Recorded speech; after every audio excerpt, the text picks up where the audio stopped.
নমস্কার বন্ধুরা, কেমন আছো তোমরা? জয়ীর সংসারের একটি নতুন ব্লগে তোমাদের স্বাগতম। আশা করি তোমরা ভালো আছো, আমিও খুব ভালো আছি। এখন সকালবেলা, দেখো বাইরের আকাশটা একদম মেঘলা আকাশ। আজকের সকাল থেকে দেখছি প্রচণ্ড মেঘলা। প্রথম দিকে তো একদম কুয়াশায় ঢাকা ছিল, এত অন্ধকার ছিল মনেই হচ্ছিল না ঘড়িতে 7টা বেজে গেছে। আজকে শনিবার, মেয়ের স্কুল নেই, মেয়েও তাই জন্য নিশ্চিন্তে ঘুমাচ্ছে। তবে এখন ওকে ডেকে দিচ্ছি, কারণ এখন উঠে ব্রাশ করে নিয়ে তারপর একটু কিছু খেয়ে পড়তে বসবে। আমি এখানে বসিয়ে দিয়েছি চা, এখন খাবো সকাল সকাল আমরা চা বিস্কিট। আজকে রান্নার তাড়াটাও একটু কম, কারণ আজকে শনিবার, এমনিতেও নিরামিষ, খুব হালকাই কিছু রান্না করব। তাই আগে চাটা বানিয়ে একটু চাটা খেয়ে নেব। আর এরকম মেঘলা আকাশ বলে কাজকর্মে যেন মন লাগছে না, মনে হচ্ছে খালি একটু গরম চা খাই, একটু বসে থাকি।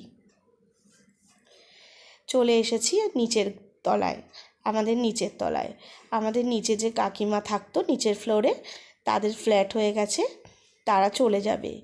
তাদের সাথে আমাদের সম্পর্কটা ছিল খুবই সুন্দর, নিজের আত্মীয়র মতন। তাই তারা চলে যাওয়াটা আমাদের কাছে খুব কষ্টের। আমার মেয়ে ভীষণ ভালোবাসতো কাকিমাকে, দিদিভাই দিদিভাই বলে ডাকতো। প্রত্যেক দিন স্কুল যাওয়ার সময় কাকিমা ওকে এগিয়ে দিয়ে আসতো। সেই জন্য ওরও খুব কষ্ট লাগছে, আর ও যখন জড়িয়ে ধরছে তখন কাকিমারও চোখটা ছলছল করছে। কিন্তু তাহলে তো হবে না, কাকিমাদের নিজের ফ্ল্যাট হয়ে যাচ্ছে, এটাও একটা আনন্দের। একদিক থেকে চলে যাচ্ছে যেমন আমাদের কাছে কষ্টের, কাকিমারও কষ্ট লাগছে, কিন্তু আমি বলছি না, তার থেকে আরও অনেক গুণ আনন্দ বেশি যে কাকিমা তার নিজের ফ্ল্যাটে যাচ্ছে। মানুষের জীবনটা তো কষ্ট, আনন্দ সব কিছু মিলিয়েই, তাই না? তো এখন আমি একটু রান্না করছি, কাকিমার কাছ থেকে উপরে চলে এসেছি, এসে রান্না বসিয়ে দিয়েছি। এখন একটু রান্না করছি শিম বেগুনের চচ্চড়ি। 5 ফোড়ন শুকনো লঙ্কা ফোড়ন দিয়ে শিম আর শিমটাকে হালকা একটু সেদ্ধ করে নিয়েছি, মানে একটু জাস্ট বয়েল করে নিয়েছি, খুব বেশি না, একটু স্টিম করে নিয়ে তারপরে এবার বেগুন আর শিম দিয়ে চচ্চড়িটা খেতে খুব ভালো লাগে। শুধু এতে একটু বেশি করে টমেটো দিতে হয়। তো নুন দিয়ে আমি অনেকক্ষণ ধরে ঢাকা দিয়ে রেখেছিলাম। এর থেকে যে নুন দেওয়ার পরে যে জলটা বেরিয়েছে, তাতেই মোটামুটি সবজিগুলো সবই একদম সিদ্ধ হয়ে গেছে। বেগুন তো এমনিই তাড়াতাড়ি নরম হয়ে যায়। তারপরে গ্যাসের ফ্লেমটা বাড়িয়ে দিয়ে ঢাকা খুলে একটু হলুদ দিয়ে ভালো করে এরমভাবে নাড়াচাড়া করে নিচ্ছি। ততক্ষণ নাড়াচাড়া করব যতক্ষণ এই চচ্চড়িটা থেকে বোঝা যাবে যে মশলা থেকে তেলটা বেরোচ্ছে। তবে এতে খুব বেশি মশলা ইউজ করা হয় না, এতে ওই ফোড়ন ছাড়া একটু হলুদ আর পরিমাণ মতো নুন, আর এটা একটু মিষ্টি মিষ্টি খেতে হবে যেহেতু নিরামিষ রান্না। আর লাস্টে একটু ধনেপাতা দিয়ে দিলেই শিম বেগুন চচ্চড়ি রেডি। এই যে আমার এখানে হয়েও গেছে শিম বেগুন চচ্চড়ি।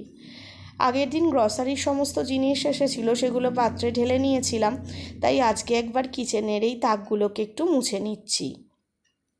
প্রত্যেক মাসেই যখন জিনিসগুলো ঢেলে নিই তখন একবার করে এরকম মুছে নিলে বেশি ময়লা পড়ে না। ময়লাটা বেশি পড়লে না পরিশ্রমটা আরও বেশি হয়, তাই হালকা ময়লাতেই এগুলো পরিষ্কার করে নেওয়ার চেষ্টা করি। যখনই হাতে সময় পাই তখন এইভাবেই মাসের প্রথম দিকে এই কাজগুলো সেরে নিই। আর কোনো কাজ নেই, এবার স্নান আর খাওয়া দাওয়া। সন্ধে হয়ে গেছে, এখন একটু সবাই মিলে আমরা কফি বানিয়ে একসাথে বসে খাচ্ছি। অভিও চলে এসেছে, তাই একসাথে সবাই মিলে বসে এখন একটু কফি খাবো। অভি তাড়াতাড়ি চলে এসেছে, সন্ধ্যাবেলা আমরা একটু কফি খেয়ে নিলাম দেখতেই পেলে। এখন যাচ্ছি সরস্বতী পুজোর বাজার করতে। মেয়েকে একটু সকাল সকাল পড়িয়ে নিলাম, কারণ এখন আর পড়াশোনায় মন খুব একটা নেই, তবু অঙ্ক বলা হয়েছে করতে, একটু প্র্যাকটিস করতে। বাজারে ভিড় হবে বলে ওকে আর নিলাম না, আমি আর অভি এখন যাচ্ছি। তারপরে ঘুরে এসে তোমাদের সঙ্গে আবার কথা বলবো।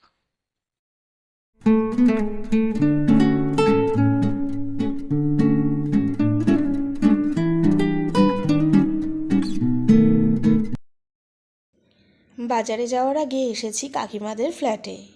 এই সেই কাকিমাদের নতুন ফ্ল্যাট। কাকিমারা এখানে অনেক জিনিস শিফট করে ফেলেছে, আর কয়েকটা জিনিস বাকি আছে, তাই আমরা একবার ঘুরে দেখতে এসেছি। কালকে যেহেতু গৃহপ্রবেশ, আর গৃহপ্রবেশের পুজোটা অভিই করবে, তাই কাকিমা বললো একবার সন্ধেবেলা ঘুরে যেতে, সব কিছু ঠিকঠাক আছে কি না। তাই আমরা একটু ঘুরে দেখতে এসেছি। আর এই প্রথমই এলাম, এই যে অবি এখানে কিচেনে দাঁড়িয়ে পড়েছে। কি সুন্দর হয়েছে না ফ্ল্যাটের ডেকোরেশনটা? আমার তো খুব পছন্দ হয়েছে। কিচেনটা তো ভীষণ সুন্দর হয়েছে, এত সুন্দর হয়েছে মডিউলার কিচেন।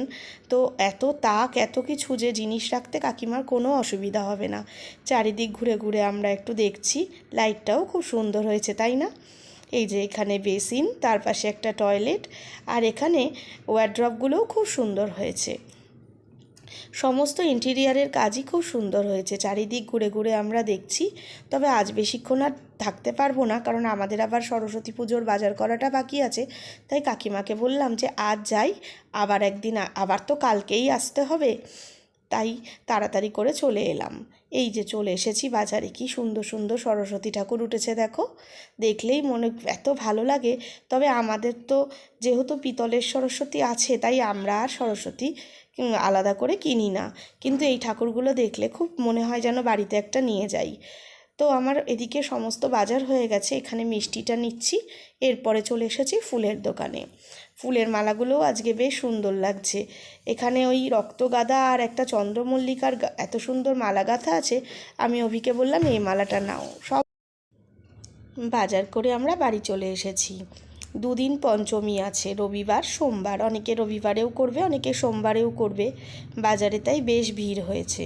তার মধ্যে দিয়েই আমরা আমাদের প্রয়োজনীয় কেনাকাটাটা করে বাড়ি চলে এসেছি। আজকের ভিডিওটা এই অবধিই থাকলো। তোমাদের ভালো লাগলে তোমরা লাইক করো, যারা সাবস্ক্রাইব করোনি তারা চ্যানেলটা সাবস্ক্রাইব করো। তোমরা ভালো থেকো, সুস্থ থেকো, সাবধানে থেকো। নতুন একটা ভিডিও নিয়ে আবার তোমাদের সঙ্গে দেখা হবে। সরস্বতী পুজোয় তোমরা কিরম আনন্দ করছো আমাকে কমেন্ট করে জানিও।